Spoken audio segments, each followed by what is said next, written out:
update lang ako since sobrang tagal na nung huling beses na nakipagkwentuhan ako sa inyo. O dahil tulog na lahat, hindi ko alam kung may makakapanood pa nito. But, life at the moment. So, sa ngayon, I'm now trying to be more independent, living life alone. Ito, nag-try ako mag-rent ng sarili ko, malapit sa work ko. And, okay naman. Enjoy ko so far ang pagsa-solo living. Medyo mahirap lang, syempre, kasi kailangan mong mag-budget, marami kang mga inaasikaso when you're alone. Pero, for me, it's fulfilling, especially at my age na parang, pakiramdam ko, I'm now at the age na, diba? Saan na tayo papunta? And, actually, at this age din, nag-uumpisa ng lumabas yung mga sakit ko. Oh my gosh. Recently, nagpa-check up ako. And ang daming lumabas sa result ng lab test ko. Uy, may isa ng viewer. Hindi ko actually nakikita kung sino yung nanonood. Pero kung sino ka man, hi there, good evening. Comment ka na lang para malaman ko kung sino ka. And if you have any question, just feel free to comment it down. So, yun. Hulaan nyo kung ilang taon na ako ngayon. Sobrang, OMG, at my age, I'm on mid-30s na. Iba't ibang sakit ay lumalabas sa akin. Actually, baka kayo naranasan nyo na din to. Yung mga around sa edad ko, ma-feel nyo na rin yung may na-feel na kayong mga masasakit sa katawan, mga ganon. So, akong ganon na rin. Ang dami nun. Plus, nag-gain weight pa ako. I think, ang pinaka-trigger talaga nun is yung pag-gain ko ng weight. But, nandito na tayo, so we just have to learn how to deal with it.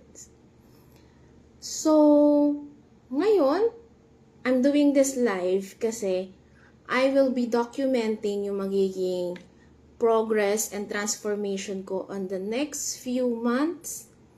I'm going to give myself 3 months, diba? As you all know, I was a coach. I'm still a coach, pero hindi ko na siya priority ngayon kasi meron na akong corporate job. So, but I still do accept online training or one-on-one swimming classes. But other than that, I've left yung full-time coaching. Ngayon, i-coach ko naman yung sarili ko. Diba? Favorite ko dating mga client, yung mga client na may mga health condition kasi ang challenging i-handle nun. Parang kakaiba naman kesa dun lang sa lose weight. Masarap din i-train yung mga merong condition sa katawan. Tapos, ang fulfilling ng pakiramdam pag nag-i-improve yung health condition nila because of the health that or the workout that I'm giving to them. So, ngayon, this time around, meron naman, ipa-project ko naman yung sarili ko. Iko-coach ko naman yung sarili ko. So, kasi currently, I'm obese. Ang laki na ng ginay ng weight ko. Later on, dun sa pagdodocument ko ng progress ko, ipapakita ko rin yung more in details kung ano na yung current state ng katawan ko and ano yung makikita nating progress. Tignan natin if at this age, mostly kasi sa atin, pag umaabot na tayo sa mid-30s, parang feeling natin, kaya ko pa bang mag-improve? Kaya ko pa bang pumayat? Kaya pa bang mawala tong mga maintenance ko? Itong sakit ko? We'll find out. Tignan natin kung effective talaga yung workout and diet in improving your current fitness and health. And ipa-project ko yung sarili ko. Kung noon, ang client ko is yung mga tao sa gym. This time, ang client ko naman yung sarili ko. Tignan natin kung kaya nating i-improve yung ating first, syempre yung health, mawala yung mga sakit-sakit. Breakdown actually ng mga sakit na meron ako ngayon. Una sa mata, sobrang dry eyes ko. Tapos corporate job pa naman ako ngayon. So 8 hours nakaharap ako sa computer. Lalo siyang nagda-dry. So, meron akong antibiotic dyan and moisturizer. Maliban doon, oh my God, meron na rin tayong high cholesterol, high uric, so may masakit sa tuhod, sa ankles. And recently, yung pinakabago na nalaman ko is meron din akong high blood. Kakaumpisa lang ng losartan. Doon nga nafe-feel na, oh my God, nag-uumpisa na akong tumanda.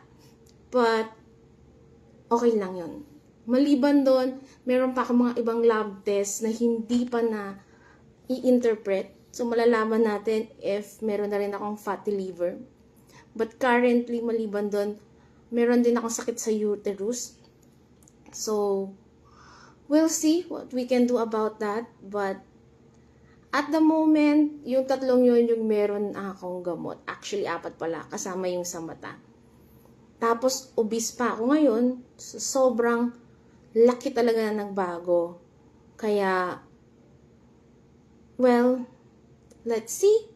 So, on my succeeding videos, I'll be posting kung ano yung mga ginagawa kong changes sa lifestyle ko, sa food intake ko, para mag-improve yung current health condition ko. Tingnan natin kung kaya pang tanggalin yung gamot sa cholesterol, sa uric, sa high blood. Baka yung iba sa inyo meron na rin yan. And baka makarelate kayo once I share my transformation. Transformation, di ba? Kasi ipa-project natin ang sarili natin. Tingnan natin kung hanggang saan ang kayang i-improve ng katawan when you're already in your mid-30s. Kung kaya pa bang tanggalin yung mga gamot? Kaya pa bang ibalik ang alindog? Ibalik ang dating katawan? O mas maganda pa? Diba? This is not a simple lose weight program. This is a whole body program which will help improve my health overall.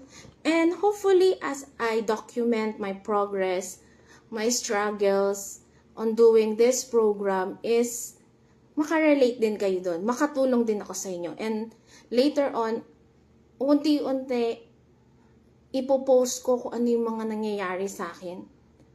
At least weekly, meron akong maipost na video. I'll actually post it on my Facebook, not just here on Facebook, but also on my YouTube. Doon nyo talaga makikita yung full video na gagawin kong program, diet and exercise for myself. So mostly, ang makaka-relate dito, most likely, yung mga women near my age, on their mid-30s. Yan. Yan kasi kadalasan ang problema talaga nating mga babae.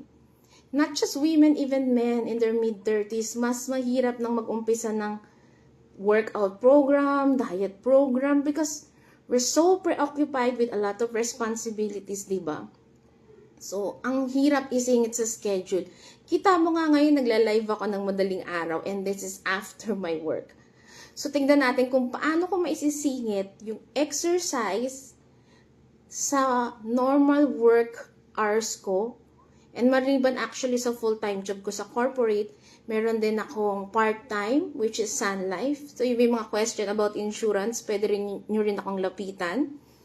And maliban doon, just yesterday, nag-enroll na ako ulit sa aking masters. And hopefully, isa yan sa mga goal natin na talagang this year, kailangan matapos ko na yan. Because currently, I'm taking masters in human movement science. Alam niyo talaga na lahat ng mga tips na ituturo ko sa inyo or gagawin ko sa sarili ko, hindi yun basta-basta. Because I'm actually a certified personal trainer, certified fitness coach on different exercises, knowledgeable on nutrition, proper diet, and on handling different health condition. Kaya lahat ng yun, lahat ng alam ko when it comes to fitness, to diet, to exercise, i-share ko yun. This will be a holistic program. O, diba? Bet nyo yun.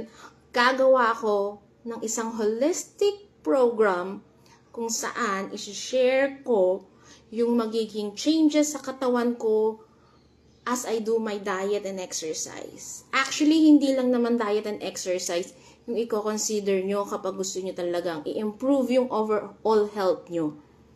Because just like me, siguro meron ding iba sa inyo na may mga konting maintenance na, health condition, or kahit wala pa kayong gamot, pero nakakaramdam na kayo ng masakit sa katawan, hilo, o iba na yung lakas, hindi nakagaya ng lakas nyo nung 20s kayo. So yung lahat ng yun, nang babaguhin ko not just on my exercise and diet, but as a total in my lifestyle. I-share ko yun lahat weekly sa YouTube ko. So just watch out for those videos, and I hope the videos that I will make can also help you as you watch it.